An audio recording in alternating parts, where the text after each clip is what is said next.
بسم الله الرحمن الرحيم. السلام عليكم ورحمة الله وبركاته. إلى حضرة النبي المصطفى محمد صلى الله عليه وسلم وإلى كافة الأنبياء والأولياء والصالحين شيء لله لهم الفاتحة. أعوذ بالله من الشيطان الرجيم. بسم الله الرحمن الرحيم.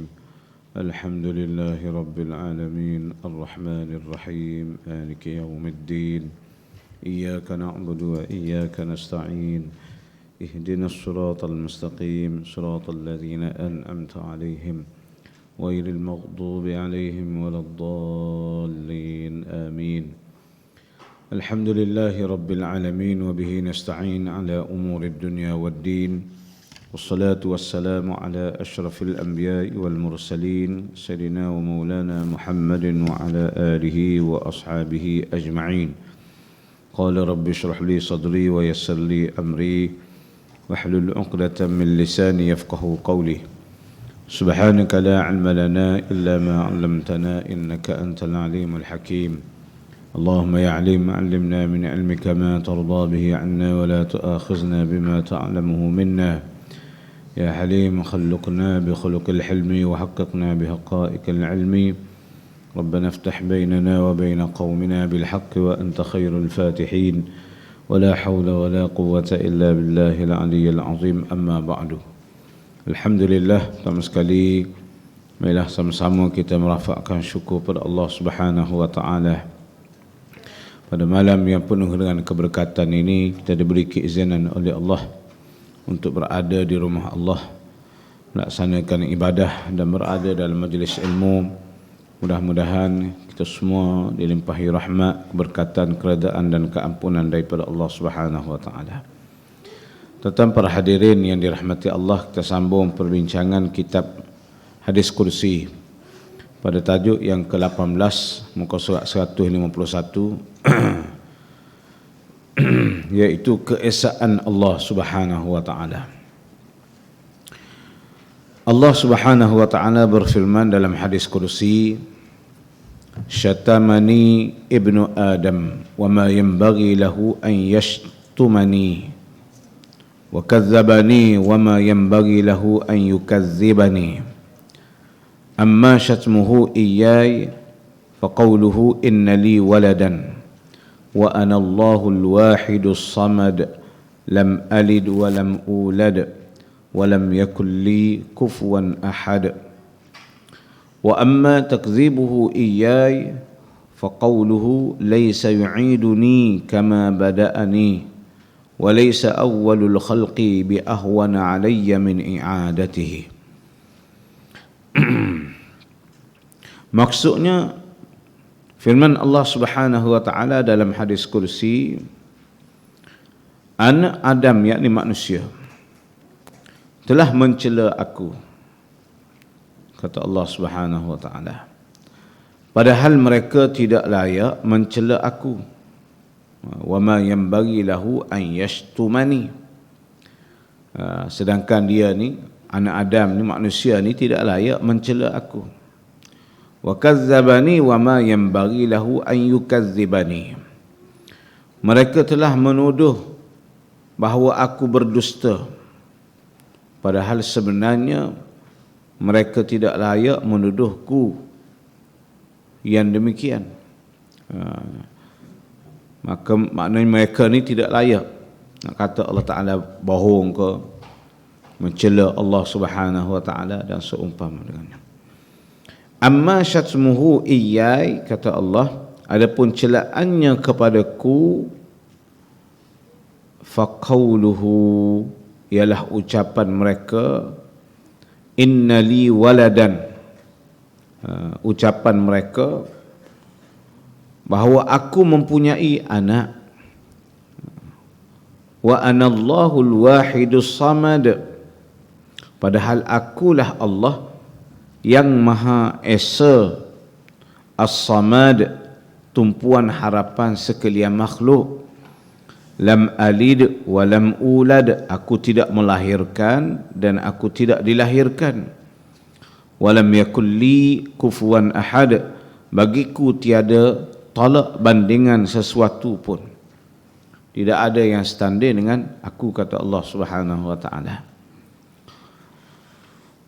Wa amma takzibuhu iyyai, adapun tuduhan mereka bahawa aku berdusta, faqauluhu, dengan mereka menyatakan kepadaku, laisa yu'iduni, bahawa Allah tidak akan dapat dan tidak akan mampu mengembalikan mereka.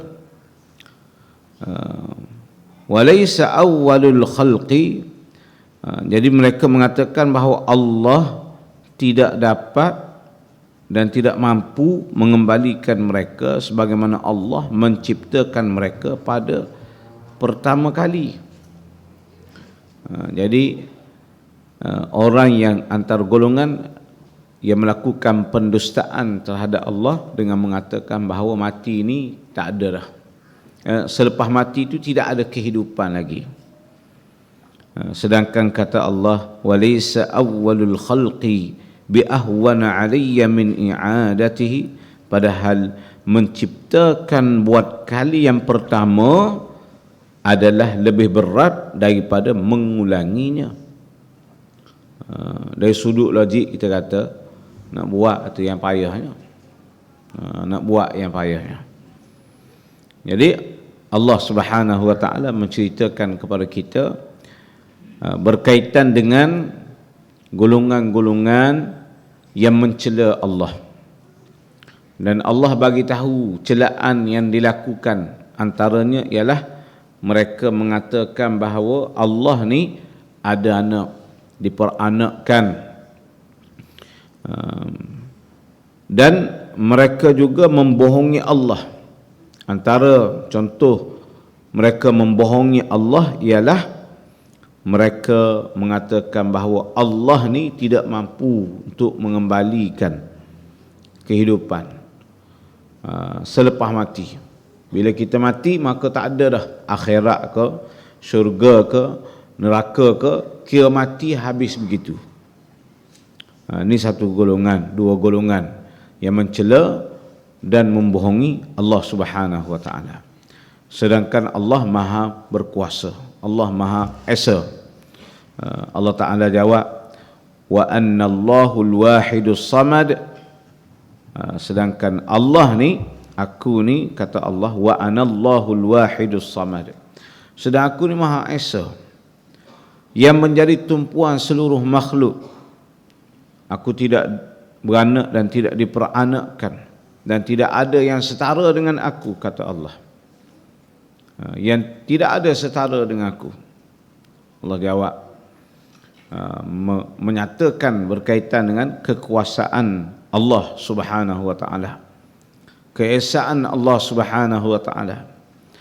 Berkaitan dengan membohongi Allah, Allah Taala mengatakan, walaysa awwalul khalqi bi ahwana alayya min i'adatihi. Sedangkan kata Allah, nak menjadikan sesuatu masa mula-mula dulu kira-kiranya lebih payah lagi nak banding untuk mengembalikannya, lagi payah, kata Allah Subhanahu wa taala. Maknanya Allah ni Maha berkuasa, Maha Esa. Tidak ada sekutu bagi Allah, tiada yang setanding dengan Allah. Allah Maha tempat rujukan makhluk.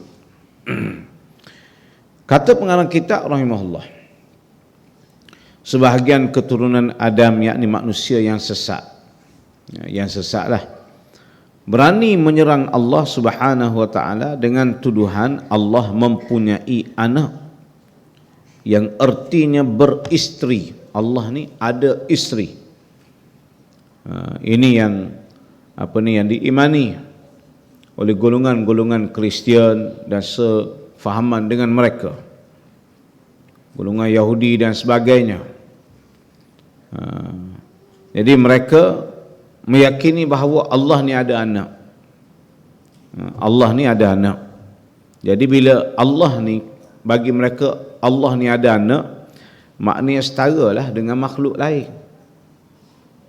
Maknanya ada isteri, ada suami ke, beranak ke, diperanakkan ke, samalah dengan manusia. Sedang Allah Ta'ala sebut, aku tidak sama sekali. Tidak sama sekali dengan makhluk. Jadi bila tidak sama dengan makhluk, makhluk ni maknanya semua, selain daripada Allah, semua makhluk. Bila Allah ni tidak sama, laisa kamislihi syai'un, mukhalafatuhu lil hawadis, tidak sama dengan benda-benda baru, dengan makhluk, dengan alam, tak sama. Jadi bila Allah ni tidak sama, maka Allah bagaimana? Di situ Allah tak bagi tahu kepada kita. Allah tak bagi tahu kepada. Yang kita tahu ni Allah bagi tahu.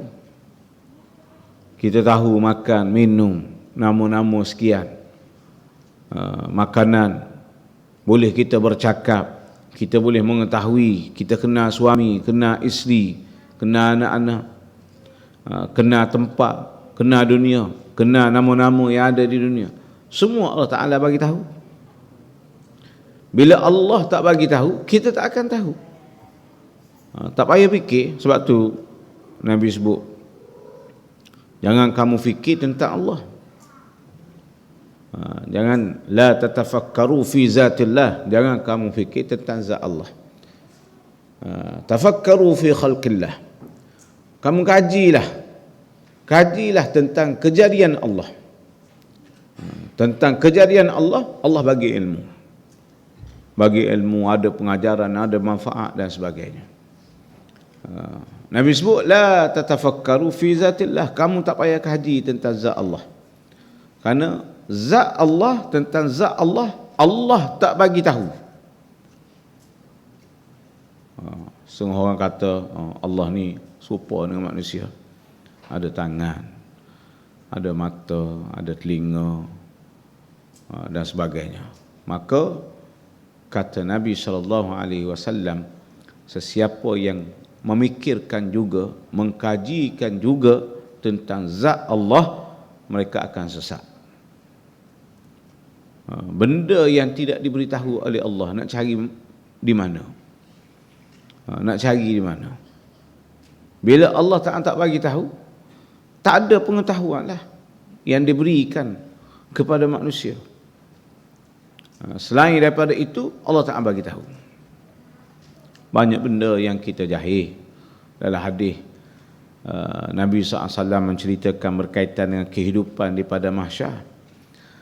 Kehidupan di pada mahsyar, orang-orang yang nasib dia tidak baik, mereka tidak tahan duduk di pada mahsyar. Akhirnya mereka pun berusaha mencari nabi-nabi. Masa atas dunia mereka membohongi Nabi, melawan Nabi, melawan agama Islam. Bila di pada mahsyar tak tahan duduk di pada mahsyar, cari Nabi, cari Rasul, cari Nabi Adam, supaya bertemu dengan Allah, agar Allah segerakan penghisaban, perhitungan, segerakan proses itu. Tak tahan dah duduk. Bagi yang dirahmati oleh Allah, mereka senang duduk di pada mahsyar. Jumpa dengan Nabi Adam, Nabi Adam kata, aku tak layak, aku banyak salah dengan Allah, malu aku. Nabi Adam kata, pergi jumpa Nabi ni, jumpa Nabi itu pun Nabi dah tak layak juga. Nabi jumpa, akhirnya suruh pergi berjumpa dengan Nabi Muhammad SAW. Nabi kata, aku memang layak, aku layak. Maka Nabi bertemu dengan Allah Subhanahu Wa Taala. Dengan antaranya Allah Ta'ala, Nabi SAW sebut dalam hadis, aku memuji Allah sebelum minta supaya Allah Ta'ala mulakan, ni orang panggil syafa'atul uzma ni, maqaman mahmuda. Kita baca doa selepas azan dan iqamah ni, Allah Ta'ala bagi kepada Nabi SAW maqaman mahmuda, syafa'atul uzma. Kata Nabi, sebelum aku mengutarakan permintaan kepada Allah, aku, kata Nabi SAW, mengucapkan lafaz pujian kepada Allah yang tidak pernah dilafazkan di dunia. Maknanya kita tak tahu apa lafaz tersebut, sedangkan lafaz itu ada. Nabi sebut, aku lafazkan lafaz pujian di hadapan Allah, yang mana lafaz tersebut tidak pernah disebutkan semasa di dunia ini. Maknanya banyak pengetahuan yang kita tak dapat. Ada benda yang Allah tak bagi terus semasa hidup di dunia, pengetahuan tersebut. Ada benda yang Allah tak sediakan, maka kita kena usaha. Allah tak bagi akal, bagi kemampuan kepada kita untuk kita berfikir, untuk kita mengkaji tentang ilmu-ilmu yang Allah sediakan, pengetahuan-pengetahuan yang Allah sediakan di dunia ini. Manakala benda yang Allah tak sediakan, tak payah fikirlah. Fikir pun tak akan dapat. Sebab tu Nabi sebut, kalau fikir juga tentang zat Allah, maka orang yang berfikir tentang zat Allah dia akan sesat. Sesat dia. Tetapi wajib beriman. Wujud Allah adalah wujud hakiki. Wajib beriman. Tetapi kita tidak boleh memikirkan tentang zat Allah, kerana kita tidak akan mampu. Akal kita tidak mampu untuk mencapainya, mengetahuinya. Bila kita dapat lihat Allah? Bila kita berada dalam syurga. Bila kita berada dalam syurga, maka Allah pun menzahirkan dirinya kepada ahli syurga. Maka ahli syurga dapat melihat Allah. Masa tu kata Nabi SAW, itulah nikmat yang paling besar sekali. Masa tu nikmat yang paling besar sekali yang disebut dalam Al-Quran. Ziyadah ini dengan maksud lillazina ahsanil husna wa ziyadah. Bagi orang-orang yang melakukan kebaikan, maka Allah balas dengan kebaikan. Kebaikan yang banyak, yakni kata ulama syurga. Husna dengan maksud syurga. Wa ziyadah, kata Allah Subhanahu wa taala, dan satu lagi tambahan selain daripada syurga. Ulama mengatakan bahawa Allah menzahirkan dirinya, itu maksud ziyadah, sehingga ahli syurga dapat melihat Allah Subhanahu wa taala. Maknanya atas dunia tak payah fikir. Beriman kepada Allah, beriman pada zat Allah, beriman pada keesaan, kekuasaan dan seumpamanya berkaitan dengan Allah Subhanahu wa taala. Kita nak kenal Allah, wajib kenal Allah. Kita ni wajib mengenali Allah. Tetapi kita mengenali Allah melalui kesan-kesan daripada sifat kesempurnaan yang ada pada Allah Subhanahu wa taala. Itu cara kita mengenali Allah. Kerana ilmu tu Allah Taala bagi. Nak kenal Allah dengan cara begitu, Allah Taala bagi. Tapi nak kenal Allah dengan cara zat, Allah tak bagi. Maka tak payah fikir, kata Nabi. Tak payah fikir. Baik.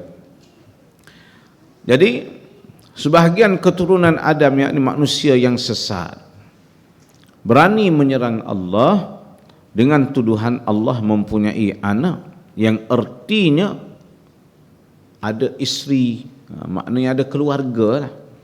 Ada isteri, suami, anak, begitu. Padahal Maha Suci Allah dari beristeri atau mempunyai anak. Maha Suci Allah. Sebagaimana telah diterangkan dalam surah Al-Ikhlas. Surah Al-Ikhlas. Qul huwallahu ahad, Allahu samad, lam yalid wa lam yulad wa lam yakul lahu kufuwan ahad. Dalam ayat lainnya disebutkan sebagai berikut daripada surah Al-Jin ayat 1 hingga 3. Allah Ta'ala berfirman, Qul uhiya ilayya annahu istama'a nafarun minal jin faqalu inna sami'na qur'anan ajaba yahdi ila ar-rushdi fa amanna bih walan nusyrika bi rabbina ahada wa annahu ta'ala jaddu rabbina mattakhadha sahibatan wala walada. Katakanlah wahai Muhammad, telah diwahyukan kepadaku bahawa sesungguhnya satu rombongan jin telah mendengar Al-Quran yang aku bacakan. Lalu mereka menyampaikan hal itu kepada kaumnya dengan berkata, sesungguhnya kami telah mendengar Al-Quran, sebuah kitab suci yang susunannya dan kandungannya sungguh menakjubkan, kata jin. Jin mendengar Nabi SAW membaca Al-Quran. Dalam riwayat, Rasulullah bertemu dengan jin ni ketika Rasulullah SAW pulang daripada Taif. Pulang daripada Taif kembali semula ke Mekah dalam perjalanan tersebut. Maka ada jin yang melalui tempat persinggahan Nabi SAW dan mendengar bacaan Quran Nabi SAW, dan mereka duduk, mereka berhenti mendengar bacaan Nabi SAW dan berbai'ah dengan Nabi, berjanji dengan Nabi memeluk agama Islam dan berbai'ah dengan Nabi untuk menyebarkan ajaran Al-Quran, ajaran agama Islam ini ke alam ataupun kepada masyarakat jin. Jin ni satu masyarakat, dan dia ni, mereka ni adalah makhluk Allah Subhanahu wa taala yang menghuni bumi ini juga. Cuma Allah melindungi kita daripada nampak mereka, sedang mereka dapat melihat kita. Kita tidak mampu untuk melihat mereka kerana masalah kita juga, kerana ada kebaikan untuk kita, kebaikan yang Allah Maha mengetahui perkara tersebut. Maka kehidupan kita dari sudut mata kita tak dapat lihat, mata lendai kita tak dapat lihat mereka. Allah Ta'ala menghalang daripada dapat melihat mereka. Dan mereka ni terlibat, ada yang Muslim, ada yang kafir, semua ada. Dari sudut agama, dari sudut kerajaan mereka ada. Mereka terlibat dengan dosa pahala, mereka terlibat dengan taklif dan sebagainya, terlibat sebagaimana kita. Jadi mereka ini mendengar bacaan Al-Quran Nabi SAW dan mereka berkata, sesungguhnya kami telah mendengar Al-Quran, sebuah kitab suci yang susunannya dan kandungannya sungguh menakjubkan. Kita yang memberi panduan, kitab yang memberi panduan ke jalan yang betul, lalu kami beriman kepadanya.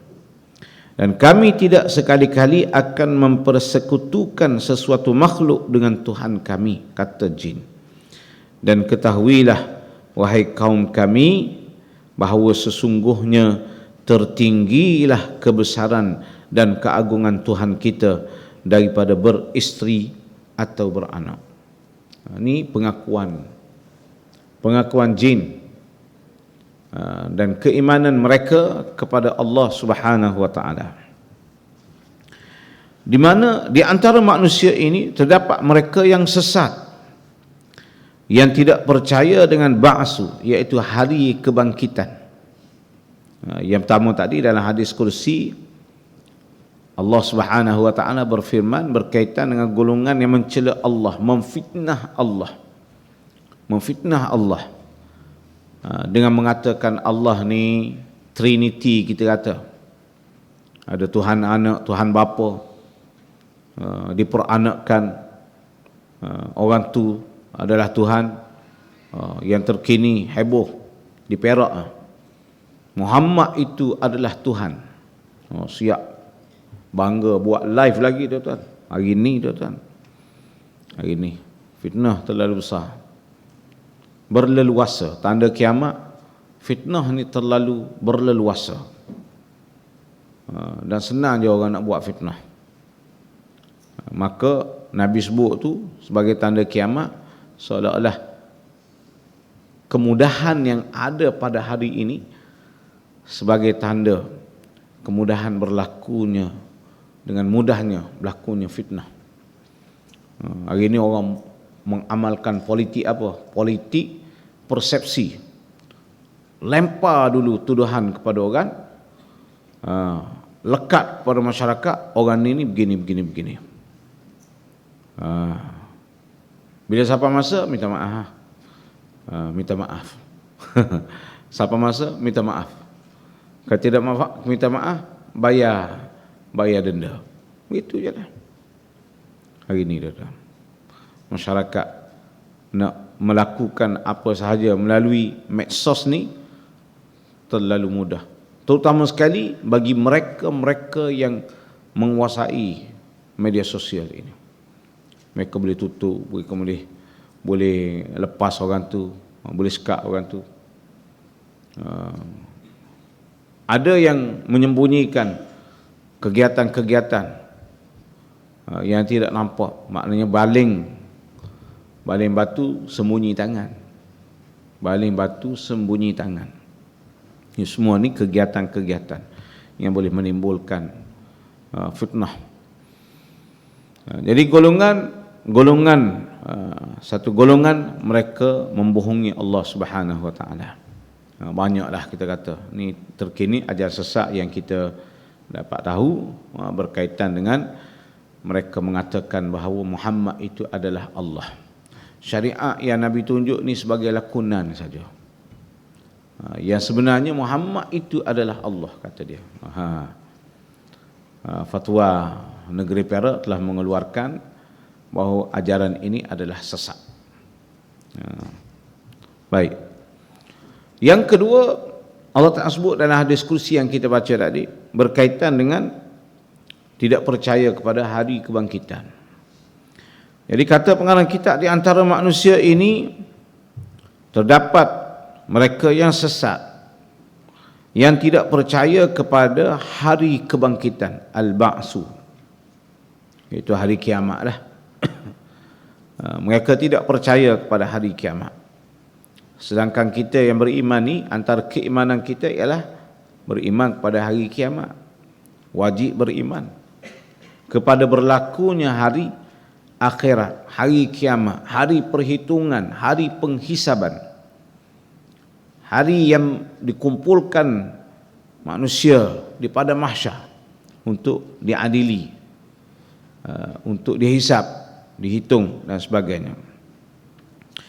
Artinya mereka tidak percaya dengan hari akhirat. Padahal Allah Maha berkuasa menciptakan makhluk buat kali pertama tanpa contoh. Kita ni kalau nak buat sesuatu, kita kena ada contoh. Orang nak buat kereta, nak menjadikan reka bentuk kereta tu, dia ambil, ni kereta ni, dia gabung, buat lakaran apa semua sekali, masuk dalam meeting, setuju. Maka terbentuklah kereta mengikut apa yang ditetapkan lakaran tersebut. Orang yang melukis muka kena ada contoh muka. Nak lukis muka apa? Kalau dia tak tahu nak lukis muka apa-apa, dia tak ada pengetahuan pun dia nak lukis muka siapa, mana mampu dia boleh lukis? Karena tak ada gambaran, contoh. Tetapi Allah Maha berkuasa. Antaranya sebagai contoh, Allah menciptakan makhluk tanpa ada contoh. Allah jadikan kita dengan berbagai-bagai muka, berbagai-bagai kulit, berbagai-bagai watak. Tak ada contoh. Tak ada contoh. Semuanya Allah Ta'ala ciptakan. Maha hebatnya Allah Subhanahu Wa Ta'ala. Jadi padahal Allah Maha berkuasa menciptakan makhluk buat pertama kali tanpa contoh, tanpa acuan ataupun tanpa cetakan.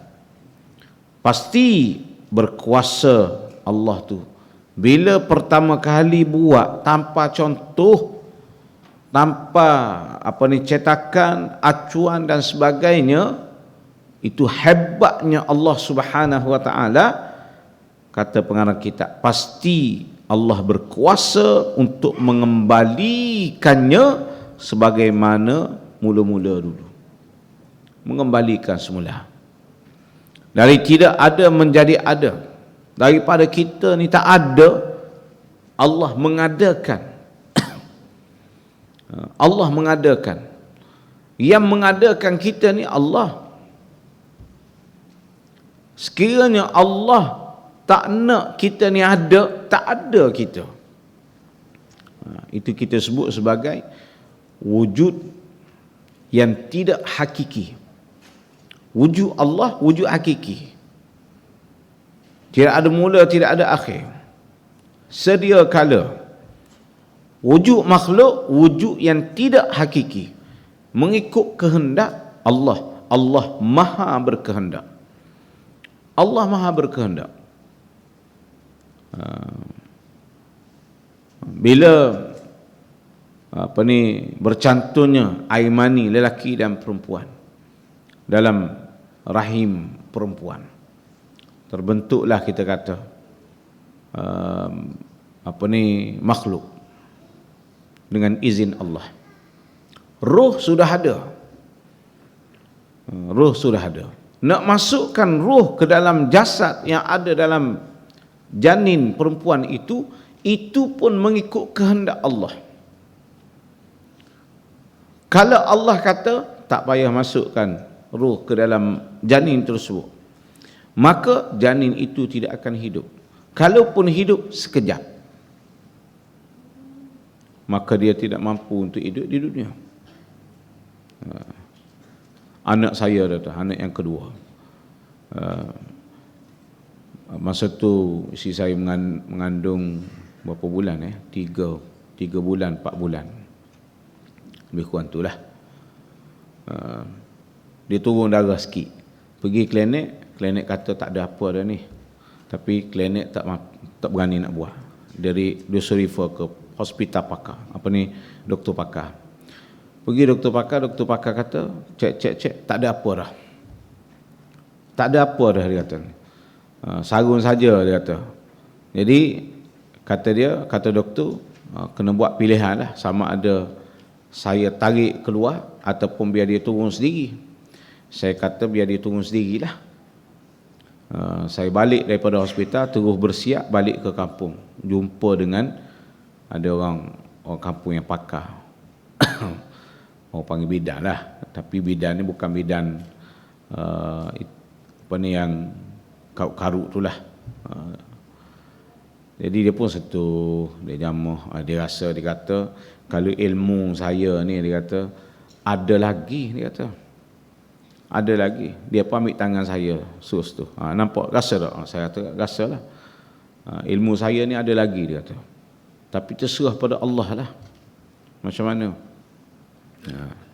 Saya pun kata, Mak Sumah, kalau macam ni saya ikut apa yang Mak Sumah cakap lah. Saya pegang apa yang dia cakap, saya tak pergi pun hospital. Anak saya umur 14 dah hari ni. Kalau saruk keluar tu dengan maknanya kehendak Allah. Kehendak Allah. Yang ni kata tak ada, yang ni kata ada. Semuanya ketetapan Allah Subhanahu wa taala. Ketetapan Allah. Jadi semua penciptaan ciptaan Allah mengikut kehendak izin Allah Subhanahu wa taala. Jadi Allah berkuasa mengembalikan daripada tidak ada menjadi ada, lalu menjadi tidak ada, kemudian menjadi ada kembali. Kuasa Allah. Allah Maha berkuasa. Malah menurut gambaran dan khayalan kita, mengembalikan itu mudah dan lebih senang daripada memulakannya tanpa contoh. Kalau ikut-ikut kita, kalau kita nak buat semula sesuatu, benda yang dah ada contoh, mudah. Mudah. Kita ni kalau nak buat sesuatu pun, orang panggil ada pengalaman. Pengalaman tu ambil daripada mana? Daripada contoh. Daripada contoh. Orang kerja nelayan, dia boleh tangkap ikan banyak. Kenapa? Kerana ada contoh. Contoh orang-orang dulu. Lepas tu Allah Ta'ala bagi ilmu kepada dia, dia boleh kembangkan lagi. Boleh kembangkan lagi. Karena asas ilmu yang Allah bagi kepada Nabi Adam sehingga hari ini dikembangkan. Asasnya Allah Ta'ala bagi kepada Nabi Adam. Pertukangan, pertanian, peladangan ke apa kita panggil hari ini, bahasa moden. Semua asalnya Allah Ta'ala bagi. Kalau sekiranya Allah Ta'ala tak bagi, tak tahulah kita. Tak ada perkembangan. Dan Allah menciptakan manusia tidak sama dengan makhluk lain. Tidak sama dengan haiwan. Allah menjadikan manusia dan haiwan untuk kita kata mengurus kehidupan di muka bumi. Ciptaan yang terzahir, ada yang tidak zahir, jin, malaikat. Yang zahirnya manusia dengan haiwan. Haiwan Allah cipta dari sudut kemampuan dia sangat terhad. Sangat terhad. Tetapi mereka ada hukum ditetapkan oleh Allah untuk mereka. Makan minum mereka, nikah kahwin mereka dan sebagainya ada pada binatang. Tetapi dia tak lebih, dia setakat ketetapan Allah Subhanahu Wa Taala. Manakala makhluk yang bernama manusia, Allah lebihkan kemampuan dia sehingga dia mencapai sesuatu dari sudut pengetahuan, dari sudut kemampuan mengikut kehendak Allah Subhanahu Wa Taala. Tetapi terhad kepada umur pula manusia ni, terhad pada umur. Umur kita pendek, tak puas remaja, tua dah. Tak puas nak jadi tua, jadi warga mah nak mati dah. Itu umur kita. Daripada bayi tak sempat lama bermanja dengan mak ayah sebagai bayi 5-6 tahun, dah masuk alam kanak-kanak lain dah. Masa alam remaja lain dah. Masuk alam dewasa lain dah. Warga emas lain dah. Itu kita. Peraturan yang ditetapkan oleh Allah dari sudut hak kehidupan kita. Tetapi Allah lebihkan kita dengan Allah bagi akal untuk kita berfikir. Maka kita boleh buat gambaran, boleh buat khayalan. Dan dari sudut benda yang telah kita dapat lihat, akal kita mengenali dan boleh berfikir, maka dari sudut akal kita juga kita boleh menciptakan sesuatu berdasarkan contoh-contoh yang ada, yang pernah kita lihat. Itu sahaja kita. Mudah. Tetapi Allah menciptakan makhluk tidak ada contoh. Maka mudahlah bagi Allah untuk mengembalikan penciptaannya yang sudah pun diciptakan oleh Allah sebelum daripada itu, iaitu pada hari akhirat nanti. InsyaAllah tuan-tuan, ada sikit lagi ya. Baik. Jadi malah menurut gambaran dan khayalan kita, mengembalikan itu mudah dan lebih senang daripada memulakannya tanpa contoh.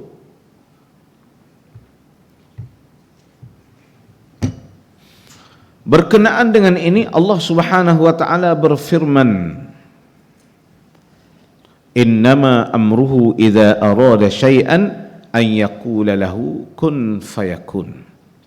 Sesungguhnya keadaan kekuasaannya apabila ia menghendaki adanya sesuatu, hanyalah ia berfirman kepada hakikat benda itu, jadilah engkau, maka ia terus menjadi. Ini kehebatan maha berkuasanya Allah mengenai pengembalian dan pembangkitan kembali setelah mati. Allah berfirman dalam Al-Quran sebagai berikut, wa huwa allazi yabda'ul khalqa thumma yu'iduhu wa huwa ahwanu alaih, dan dialah yang memulakan kejadian sekalian makhluk, kemudian ia mengembalikannya, yakni hidup semula sesudah mereka mati, sedang pelaksanaan yang demikian amatlah mudah baginya. InsyaAllah kita akan sambung perbincangan ini pada sesi yang akan datang. Qul qawli hadza wa astaghfirullahal azim li wa lakum. Wassalamualaikum warahmatullahi wabarakatuh.